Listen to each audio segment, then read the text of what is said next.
Hello. सब लोग कैसे हैं? मुझे लगता है सब लोग अभी इस कोरोना संकट के अंदर अपने घर में रहकर अपनी पढ़ाई अच्छे से कर रहे होंगे और इसी को आगे बढ़ाते हुए हम आज से हमारे फिजिक्स के कोर्स को शुरुआत करने जा रहे हैं। जैसा कि तुम लोग को पता है, हमें पूरे साल में सिर्फ 5 चैप्टर पढ़ने हैं फिजिक्स में, और उसका जो फर्स्ट चैप्टर है वो है लाइट, रिफ्लेक्शन एंड रिफ्रैक्शन। तो आज हम इस वीडियो के अंदर इसी चैप्टर के कुछ पार्ट्स पढ़ने वाले हैं। तो ज़्यादा टाइम पास बिना किए चलिए आगे बढ़ जाते हैं। चैप्टर शुरू करने से पहले सबसे पहले हम एक काफ़ी इम्पोर्टेंट बात पर फोकस करने वाले हैं, और वो है लाइट। तुम लोग क्लास 6 क्लास ऑनवर्ड्स इस लाइट के बारे में काफ़ी सुनते आ रहे हो, पढ़ते आ रहे हो, लेकिन एग्जैक्टली लाइट होता क्या है उसको अगर हम एक डिफ़ाइन करना चाहें तो तुम्हारे दिमाग के अंदर क्या डिफिनेशन आती है? एक वीडियो 30 सेकंड के लिए या 1 मिनट के लिए पॉज कर लो और अपने मन में ये सोचने की कोशिश करो कि लाइट को अगर मुझे डिफ़ाइन करना है तो मैं किस तरह से कर सकता हूँ, या फिर लाइट बोलने के बाद में मेरे दिमाग में क्या आता है।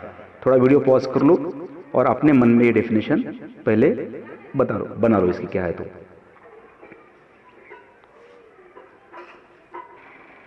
ऑलराइट, मुझे लगता है तुम लोगों ने डेफिनेशन सोच ली होगी अपने मन के अंदर क्या है। तो देखो, तुम जो डेफिनेशन सोच रहे हो सकता है काफ़ी सारे डेफिनेशन तुम्हारे करेक्ट हो।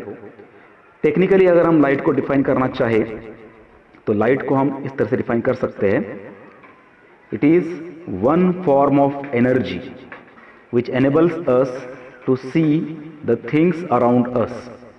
It travels in the form of electromagnetic waves. अब हो सकता है काफ़ी सारे लोगों ने ये पहले ही सोच लिया होगा कि हाँ, लाइट एक एनर्जी के फॉर्म में होती है, या फिर लाइट की वजह से हम लोग हमारे जो आजू बाजू चीज़ें हैं उनको हम देख सकते हैं। ठीक है, it is one form of energy and it enables us to see the things.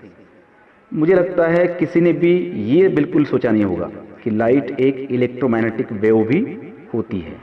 अब ये इलेक्ट्रोमैग्नेटिक वेव क्या होती है ये समझने से पहले हमें सबसे पहले ये पता होना चाहिए कि वेव का मतलब क्या होता है। ठीक है, तुमने क्लास 9th के अंदर पढ़ा है साउंड चैप्टर पढ़ते समय कि वेव का मतलब क्या होता है। ठीक है, तो बेसिकली वही चीज़ हम यहाँ पे एक बार रिवाइज कर ले तो तुम काफ़ी इजीली इसको समझ सकते हो। तो बेसिकली तुमने पढ़ा है वेव का मतलब क्या होता है, एक प्रोपागेशन ऑफ एनर्जी है या फिर ट्रांसफ़र ऑफ एनर्जी है, बट किसके फॉर्म में? तुम्हारा एनर्जी जो है वो डिस्टर्बेंस के फॉर्म में क्या करता है, ट्रैवल करता है या फिर प्रोपागेट करता है। उसी को हम लोग क्या कहते हैं, वेव कहते हैं। ठीक है, so transfer of energy in the form of disturbance that is called as the wave. अब ये वेव के टाइप्स कौन से हैं? ना, बिल्कुल नहीं, बिल्कुल नहीं। तुम जो सोच रहे हो अभी वो नहीं है। जो बेसिक टाइप्स होते हैं वेव्स के वो 3 तरह के होते हैं। पहला होता है हमारे पास में मैकेनिकल वेव, ठीक है। दूसरा हमारे पास में होता है इलेक्ट्रोमैग्नेटिक वेव, और तीसरा हमारे पास में होता है मैटर वेव। एक ब्रीफ में बोलता हूँ मैं। मैकेनिकल वेव्स वो होते हैं जिनमें वेव के ट्रांसफ़र होने के लिए मीडियम कंपलसरी होता है। ठीक है, जिस वेव के लिए मीडियम कंपलसरी होता है उसे कहते हैं मैकेनिकल वेव। फॉर एग्जांपल, जब हम वाटर के अंदर स्टोन को थ्रो करते हैं तो जो सरफेस के ऊपर वेव्स बनती है वो भी एक मैकेनिकल वेव्स है। साउंड बेस्ट एग्जांपल, साउंड भी एक तरह की मैकेनिकल वेव है। हमें पता है कि साउंड को ट्रैवल करने के लिए या प्रोपागेट करने के लिए मीडियम कंपलसरी होता है। वैसे ही सपोज तुमने एक स्ट्रिंग ली और उस स्ट्रिंग को अप एंड डाउन ऐसे जर्क दे दिया तो ये ऐसे इस तरह का पैटर्न फॉर्म होता है, ये भी एक तरह की मैकेनिकल वेव है। तो इन सबको हम कहते हैं मैकेनिकल वेव। तो इसके लिए मीडियम ज़रूरी है। लेकिन जो इलेक्ट्रोमैग्नेटिक वेव और मैटर वेव है इसके लिए मीडियम ज़रूरी नहीं है, बिना मीडियम के भी ये वेव्स ट्रांसफ़र हो सकते हैं। यहाँ पे बात आ रही है इलेक्ट्रोमैग्नेटिक वेव्स की। तो इलेक्ट्रोमैग्नेटिक वेव एक ऐसी वेव होती है जिसमें इलेक्ट्रिक फील्ड और मैग्नेटिक फील्ड ये दोनों एक दूसरे को परपेंडिकुलर होते हैं और ये इस तरह से आगे ऐसे बढ़ते हैं। अगर हम यहाँ पर इलेक्ट्रिक फील्ड को दिखाना चाहे तो ये कुछ ऐसा होता है। ठीक है। और अगर हम मैग्नेटिक फील्ड को दिखाना चाहें तो ये कुछ इस तरह से होता है। तो ये जो ऐसा पैटर्न है वेव का, इसको हम कहते हैं इलेक्ट्रोमैग्नेटिक वेव। इसमें इलेक्ट्रिक फील्ड और मैग्नेटिक फील्ड यहाँ पर हम लोग दिखाते हैं। ये बस समझ लो अभी फिलहाल यहाँ पे, ये तुम्हें कोई एग्जाम में पूछने वाला नहीं है, तुम्हें बस ये चीज़ें पता होनी चाहिए, ठीक है। तो ये हो गया वेव और types of wave. Matter waves हम यहाँ पे डिस्कस नहीं करेंगे अभी, that I will tell you sometime later on in the classroom, ठीक है। तो ये हो गया लाइट। तो मुझे लगता है पहले यहाँ तक सबको समझ में आया होगा कि लाइट का मतलब क्या होता है। लाइट एक बेसिकली एक फॉर्म ऑफ एनर्जी है, और इस लाइट की वजह से हम लोग जो है हमारे आजू बाजू की दुनिया जो है या चीज़ें जो है उसको देख सकते हैं, ठीक है। तो ये तुम्हें एग्जाम में कोई पूछने वाला नहीं है। आगे बढ़ते हैं। अब हम यहाँ से जो चीज़ें देखने वाले हैं वो हमारे काम की है। सबसे पहले हम देखने वाले हैं यहाँ पे टाइप्स ऑफ मिरर, ठीक है। मिरर जो है वो कितने टाइप्स के होते हैं। अगेन तुम लोग गलत सोच रहे हो। जो बेसिक टाइप्स है मिरर की वो हमारे पास दो तरह की होती है। एक होता है प्लेन मिरर और एक होता है स्पेरिकल मिरर, ठीक है। दो तरह के हमारे पास मिरर्स हो सकते हैं, plane mirrors and spherical mirrors. अब ये स्पेरिकल मिरर्स जो है ये हमारे पास वापस दो तरह के होते हैं, कॉनकेव मिरर और कॉन्वेक्स मिरर, ठीक है। तो इस तरह से हम इसको कैटेगराइज कर सकते हैं मिरर्स को, plane mirror and spherical mirror main type, और स्पेरिकल मिरर के अंदर फिर कॉनकेव मिरर और कॉन्वेक्स मिरर। अब इनके डायग्राम्स कैसे दिखा सकते हैं हम लोग, देख लो यहाँ पर ये जो डायग्राम आ रहा है पहला यहाँ पर, ये डायग्राम हम प्लेन मिरर के लिए यहाँ पर यूज कर सकते हैं, या इस तरह से हम प्लेन मिरर को दिखाते हैं। अब मेन चीज़ क्या है इसके अंदर, पहली बात समझ लो। यहाँ पे इसके जो ऊपर का पोर्शन है ये वाला, ये तुम्हारा मेन पार्ट है जहाँ पे लाइट गिरने वाली है और वहाँ से रिफ्लेक्ट बैक करने वाली है। और ये जो हम पीछे का पोर्शन देख रहे हैं यहाँ पे ऐसे स्लॉटेड लाइन से हमने दिखाया हुआ है, ये बेसिकली मिरर का जो पिछला हिस्सा होता है उसको हम एक शाइनी और स्मूथ सरफेस के साथ कोटिंग करते हैं, ठीक है। तुम लोगों ने देखा होगा कई बार, ठीक है। तो ये बेसिकली पहले बात समझ लो यहाँ पे अच्छे से कि मिरर का एक पार्ट जो है पीछे की ओर से वो कोट किया होता है, ठीक है, और एक पार्ट पे लाइट गिरती है और वहीं से फिर वापस वो रिफ्लेक्ट बैक भी करती है। ये हो गया प्लेन मिरर का डायग्राम। अब ऐसे ही अगर हम कॉनकेव मिरर को दिखाना चाहें तो इसको हम इस तरह से डायग्राम के फॉर्म में दिखा सकते हैं। अब ये कॉनकेव मिरर क्या होता है, बेसिकली जो तुम्हारा सरफेस है ये अंदर की ओर ऐसे कर्व किया होता है, ये अंदर की ओर ऐसे मुड़ा होता है, ठीक है। और ये पीछे से हम लोग देख रहे हैं यहाँ पे ये रिफ्लेक्टिंग पार्ट है इसके, ठीक है। तो ये हो गया कॉनकेव मिरर। ऐसे ही अगर हम कॉन्वेक्स मिरर को दिखाना चाहते हैं तो ये कॉन्वेक्स मिरर का डायग्राम हो जाएगा यहाँ पर, ठीक है। तो इस तरह से हम कॉन्वेक्स मिरर को दिखा सकते हैं। अब एक बात समझ लो, ये कॉनकेव और कॉन्वेक्स ये दोनों जो तुम्हारे नेचर है इसके या इसका जो टाइप है, इसमें बच्चे कई कंफ्यूज रहते हैं। बिल्कुल एग्जाम टाइम तक भी कॉनकेव और कॉन्वेक्स में फर्क नहीं कर पाते। तुम्हें मैं एक सिंपल एग्जांपल दिखाता हूँ यहाँ पर। मान लो तुम्हारे पास एक स्पून है, ठीक है, इस तरह से। तो ये स्पून का जो ये वाला पार्ट है जहाँ पर हम चीज़ों को रखते हैं या कोई वाटर वगैरह फिलअप करते हैं, ठीक है, ये पार्ट तुम्हारा कुछ इस तरह का है, इसको हम कहते हैं कॉनकेव शेप।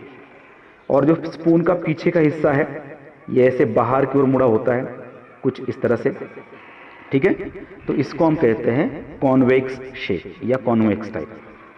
तुम्हें अगर अभी भी क्लियर नहीं हो रहा है, एक एग्जांपल मैं और देता हूँ यहाँ पर, काफ़ी सिंपल एग्जांपल है।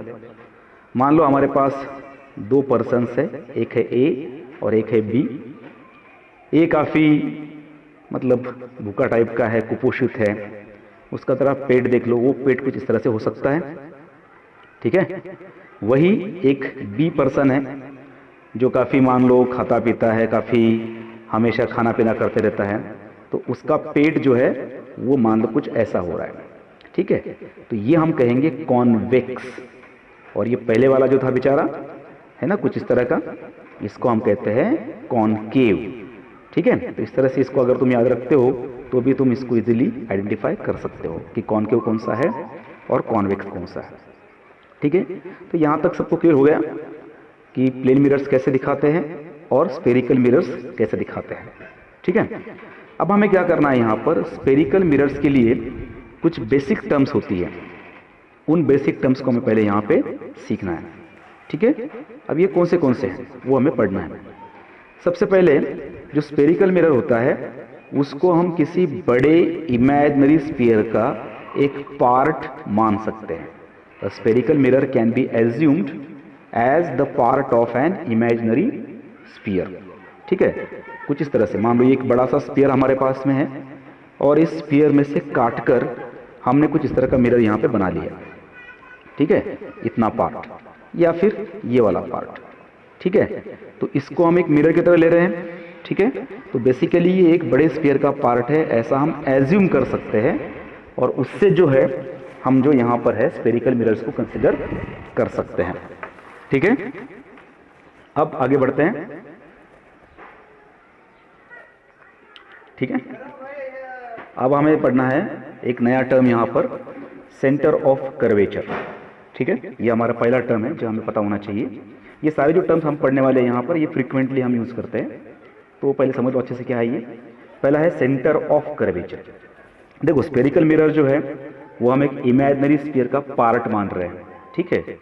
हमें पता है कि स्फीयर के लिए एक सेंटर भी होगा, तो इस इमेजिनरी स्फीयर का जो सेंटर है it is the centre of imaginary sphere of which the mirror is a part. ये वाला दिख रहा है तो मैं यहाँ पे डायग्राम में एक ब्लैक डॉट मैं दिखा रहा हूँ यहाँ पर, ये जो डॉट है इसको हम कहते हैं सेंटर ऑफ कर्वेचर, ठीक है। नेक्स्ट पोल। अब ये पोल जो होता है बेसिकली ये मिरर का मिडल मोस्ट पॉइंट होता है या सेंटर मोस्ट पॉइंट होता है, ठीक है। It is the central point of the mirror, ठीक है। तो ये होता है पोल।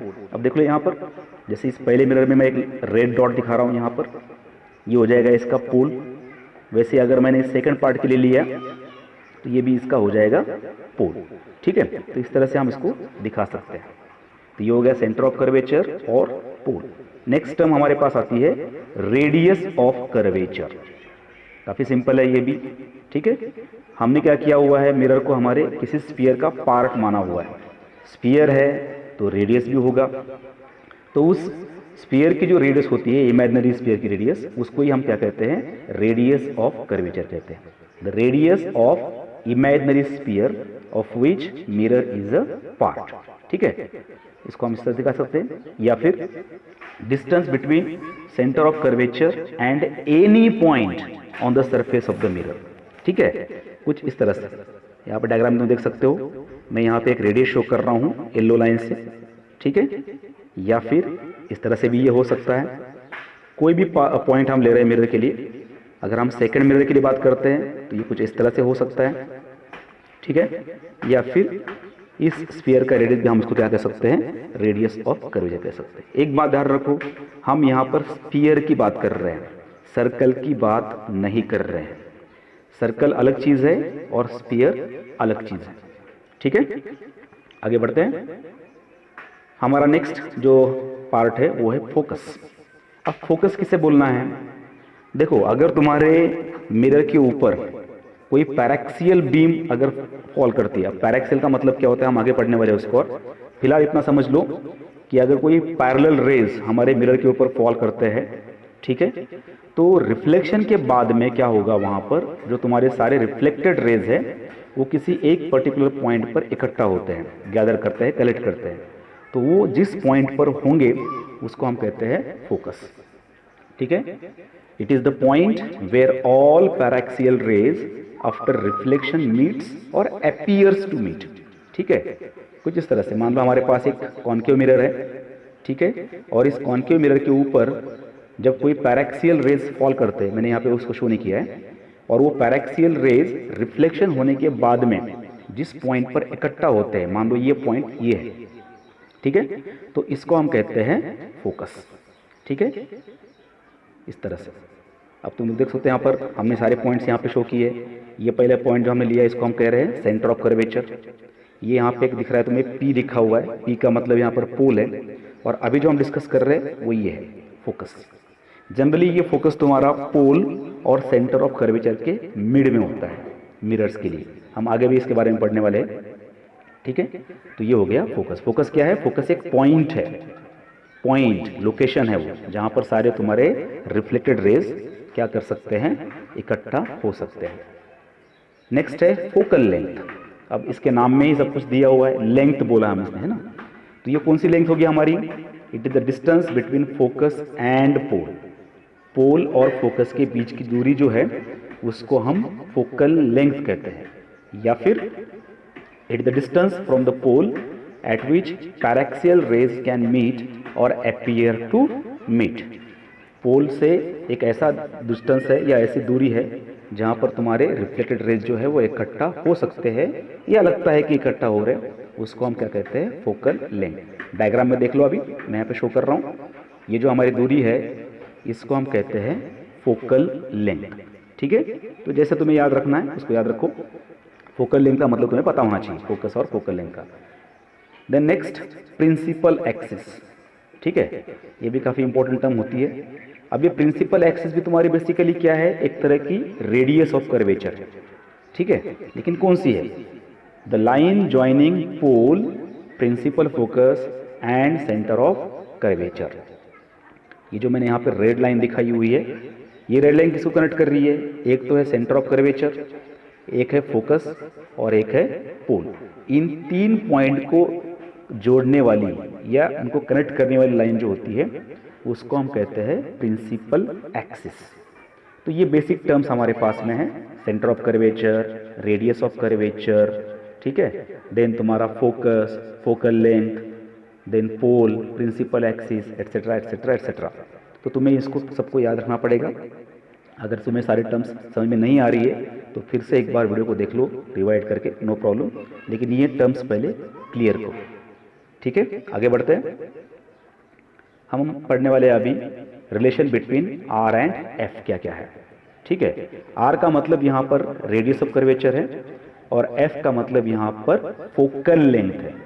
बी केयरफुल, अगर हम लोग स्मॉल एफ यूज करते हैं तो इसको फोकल लेंथ बोलना है, अगर कैपिटल एफ बोलते हैं तो इसको फोकस बोलना है। ठीक है, तो अगर हम फोकल लेंथ और रेडियस ऑफ कर्वेचर के बीच का डिस्टेंस फाइंड करना चाहते हैं तो रिलेशन जो है वो इस तरह से आता है कि R इक्वल टू होता है 2F। अब इसका प्रूफ जो है वो तुम क्लास 12 में पढ़ लोगे कैसा आता है ये।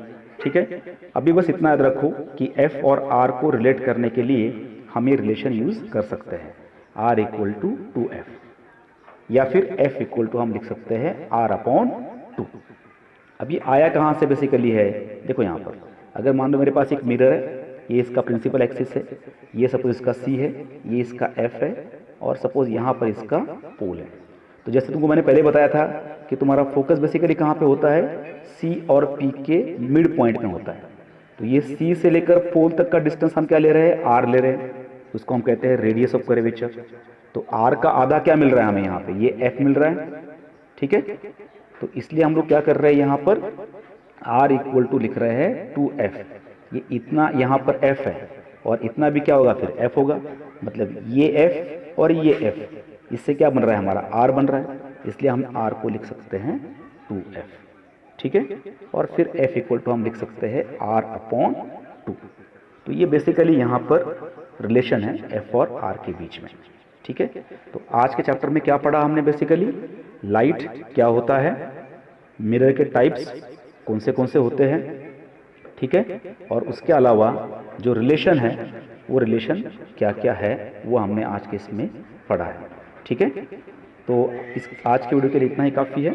एक बार तुम अच्छे से वीडियो को देख लो, हम यहाँ पे स्टॉप करते हैं और अगले वीडियो में हम बाद में मिलेंगे। Thank you.